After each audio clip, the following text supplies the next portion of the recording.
dakila, sa iyo ko ilalagak ang pag-asa ko at tiwala. Pangako niyang binitaw ay pinupuri ko ng lubos, tanging sa iyo umaasa at nananalig ako. Itong verse na to, sobrang impact niya talaga sa akin since, ayun, this past few months, weeks, yun. Sobrang stress ako sa school, sa mga applications na kailangan ipasa sa college, sa mga scholarship na ina-apply ko. Dito,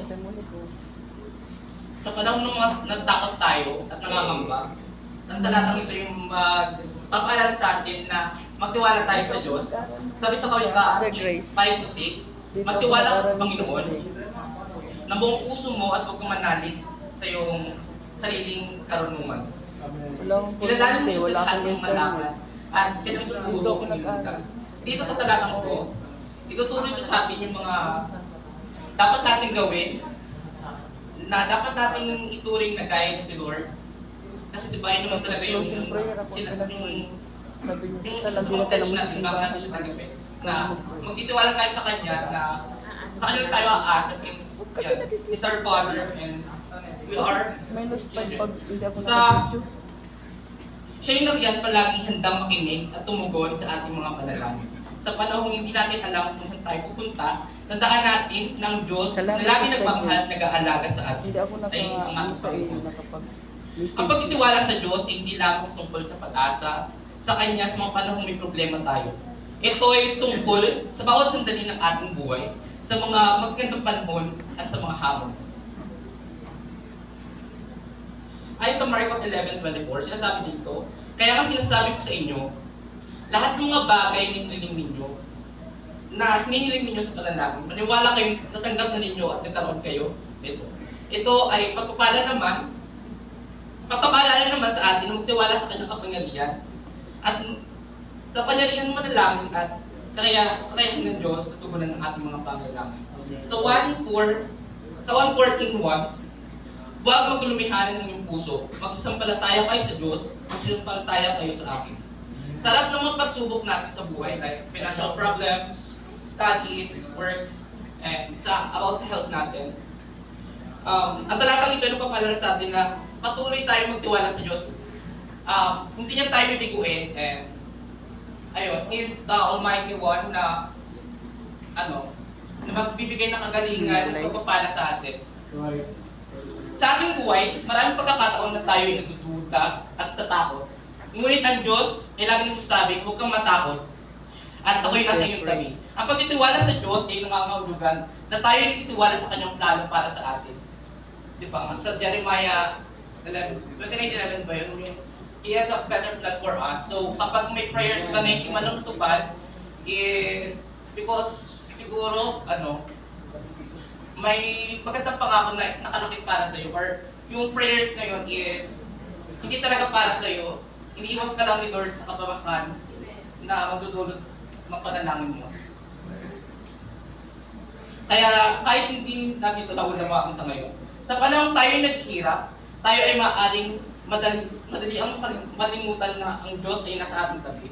Ngunit sa mga sandaling ito, dapat nating tandaan na ang ating Diyos ay hindi tayo pababayaan. Siya ay patuloy yung nagtatrabaho or gumagawa, kumikilos para sa ating kabutihan. Kahit na hindi natin ito nakikita. Sa lahat ng talatang ito, ang mensahe ay malinaw. Sabi diba? Ang Diyos ay isang pagkakatiwala na pagkukulan natin ng kalakasan, kagalingan, at pagpapalang nag-uumapaw. Patnubay at pagkakalaw. Sa kabila ng ating mga pagsubok, tayo ay nanyahan magtiwala sa Panginoon at hindi sa sariling pangunawa at kakayahan. Hindi madaling magtiwala mga kapatid, lalo na sa mga panahong maraming pagsubok, ngunit ang mga talatang ito ay nagpapaalala sa atin na ang Diyos ay laging may pangako na riyan para sa atin. Handang gabayan, suportahan tayo sa lahat ng oras. Ang pagtitiwala sa Diyos ay isang proseso. Hindi ito nangyayari ng biglaan. Ngunit sa bawat araw tayo ay nagtitiwala sa Kanya, tayo ay nagiging mas malakas, mas matatag. Ang Diyos ay nagbibigay sa atin ng kapayapaan at kagalakan na hindi matatagpuan sa anumang iba pang bagay sa mundo. Tayo ay hindi perfecto, kaya nga, diba, tayo nagsisimba para maano natin yung mga kasalanan, yung pagkukulang natin sa Panginoon. May mga panahon tayo na nagkakamali at nagkakasala. Ngunit ang Diyos ay laging handang patawarin tayo. Ang kanyang pagmamahal ay walang kondisyon. Ang pagtitiwala sa Diyos ay nangangahulugan na tayo ay tumatanggap sa kanyang kapatawaran at nagpapatuloy sa ating buhay ng pag-asa at pananampalataya. Ang Diyos ay hindi lamang isang konsepto, ideya, katulad ng sa ibang religion. Siya ay isang personal Diyos na nagmamahal sa atin at nagnanais na makilala tayo. Ang pagtitiwala sa Diyos ay nangangahulugan na tayo ay nagbukas ng ating puso at isipan sa kanyang presensya at nagpapahintulot sa kanya na pusukin ang ating buhay. Ay ngayong diba, kapag bago tayo maging Christian, diba, bago tayo mag-convert, magkakaroon tayo ng pledge kay Lord na siya lang yung pagkakatiwalaan natin, na siya yung pag-ano natin ng ating buhay. Sa araw na tayo'y nabubuhay, or kapag may mga bagay tayo na ginagawa pang araw-araw, tayo ay maaaring makaranas ng mga pagsubok at paghihirap. Ngunit sa lahat ng ito, ang Diyos ay nasa ating tabi. Ang pagtitiwala sa Kanya ay magbibigay sa atin ng lakas, pag-asa, na malampasan ng anumang hamon ating kinakaharap. Bilang mga alagad ng Diyos, tandaan natin na ang ating pananampalataya ay hindi lamang tungkol sa pagtanggap ng mga biyaya mula sa Diyos. Ngunit pati na rin sa pagtitiwala sa Kanya sa kabila ng ating mga pagsubok. May i-share lang akong experiences about dito, kaya ito yung napili ko na tema or topic. Kasi yun nga, sinabi ko kanina, I had a lot of struggles in schools, sa mga applications ko for colleges, sa mga scholarship, ayun. One day, ayun, puro review, puro exam, tas ayun, as in, wala talaga. Yung sa scholarship naman, puro babad sa sa mga, hindi ako nakapag-review doon, as in, tapos yung mga kasabayan ko is colleges student na. First year, second year, third year, nakukuha rin ng scholarship. So, bale, yung yung percent na makakuha ko, kung matanggap ako, pagpasok ko sa qualifying exam sa scholarship is mababa. Ayun, nag-pray ako kay God, kahit hindi ako nag-review. Nag-pray ako sa Kanya na, ayun, bigyan niya ako ng wisdom na para makapasa ako din kasi, ayun, makatulong din yung monthly allowance din for, ayun, sa pag-aaral ko sa college. Ayun, although hindi ako nakapasok sa ranking sa top kasi puro college na yung mga kasama ko. Sa room namin na in-examan, tatlo lang yung nakapasa and ako yung isa doon. Thanks sa kanya. Tapos ako sa college. Tapos, another pa na gusto kong ipagpasalamat sa kanya is yung mga midterm exam ko. Ayun, although, ayun, hindi ko talaga siya ini-expect na yung lahat talaga, as in lahat, bukod sa basketball na naging rank 7 sa school na namin, nakapasok siya sa top 5 rankings, pero sa sa buong I'm not saying this to brag about my achievements, but to ihayag yung pagpapala ni God, kasi ayun naman yung trabaho natin bilang mga alagad niya. Ang gusto ko lang ipaiwatig dito sa ko is, if you put all your trust unto the Lord, then you will see the miracles na gagawin niya. Yun lang. Itutuloy ko po sa Pastor Tinoy Gatko.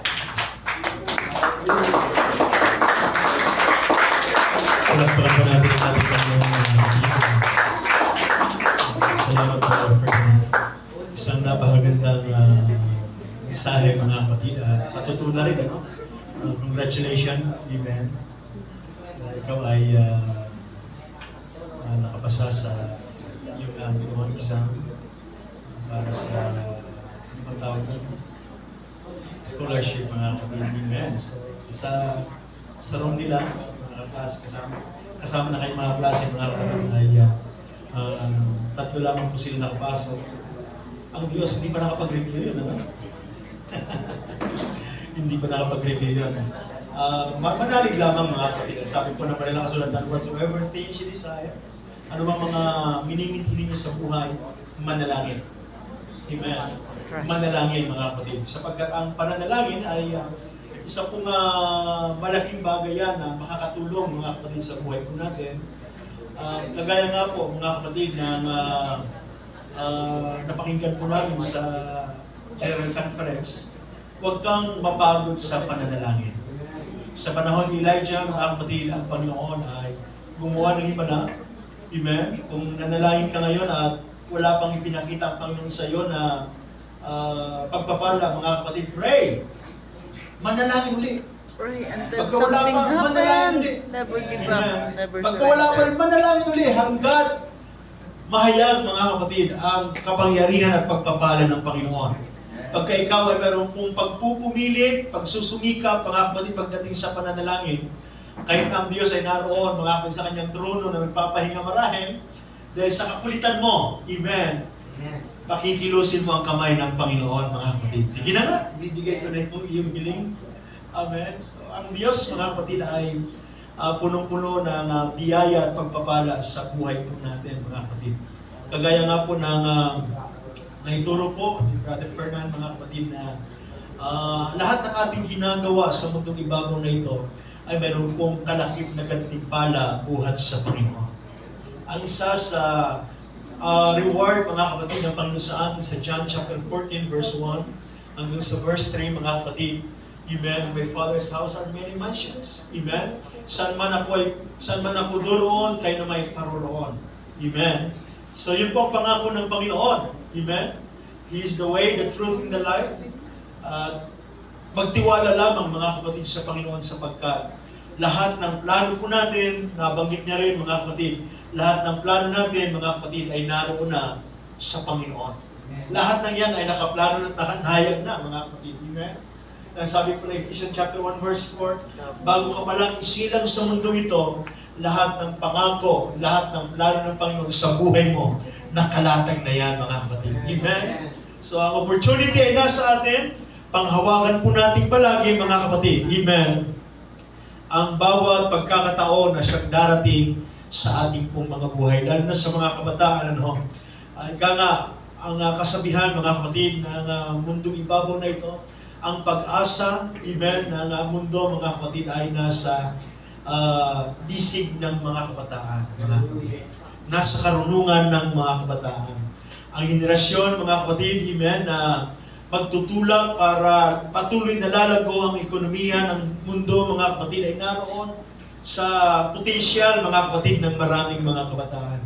So tayo po may mga edad na, amen, Sister Russell, Sister Jennifer, ano? Bata tayo. Tayo ay naroon na sa ika nga, Yun na lang ang iniintay ko, makarating sa langit baba. pagtatakip silid na. So, yun po yung katotohanan. So, ang mga kabataan, mga kapatid, nasa kanila ang momentum eh. Nasa kanila ang napakagandang potential, mga kapatid. Amen? Naroon sa kanila, mga kapatid, ang paglago, mga kapatid, ng mundong ibabaw na ito. At lalo tigit, sa mga kabataan, kayo po ang backbone of the church. Kasi sinabi natin backbone, kayo po ang kalakasan, mga kapatid, ng iglesia ng ating pong Panginoon. Kaya, tingnan po natin, mga kapatid, sa karamihan ng iglesia, amen, sa mundong ibabaw na ito, mas marami po ang mga kabataan. Sapagkat, amen, mapalad, mga kapatid, amen, yung mga kabataan na sa kanilang murang edad, amen, sa kanilang kaisipang, ikangay, wala pang kamuang-muang, mga kapatid, sa mga nangyayari sa mundong ibabaw na ito, ay nahubog na sila, mga kapatid, ng salita po ng ating pong Panginoon. Kaya tama po yung binabanggit ng aklat ng Proverbs na turuan nyo ang bata sa daan na dapat niyang lakaran. Upang sa kanyang pagtanda, lahat ng mga bagay na ito ay hindi niya makakalimutan. So, train up a child. Yung mga anak natin, mga kapatid, turuan natin sila. Amen. Ng mga salita po ng ating pong Panginoon sapagkat sila ang backbone, amen, ng iglesia ng ating pong Panginoon. Ang wika ng Panginoon, hayaan nyo na lang ng mga bata ay lumapit sa akin sapagkat malapit sa kanila ang kaharian ng langit. Or sa kanila, mga kapatid, ang kaharian ng langit. Amen? Hayaan nyo ang mga bata na lumapit sa Panginoon. Praise the Lord, sapagkat nakikita ng Panginoon ang mahiwagang ikangay mga makapangyarihang pagkilos, mga kapatid, ng Panginoon sa buhay ng maraming mga tao sa mundo ito. Praise the Lord. Kaya yung mga kabataan, mga anak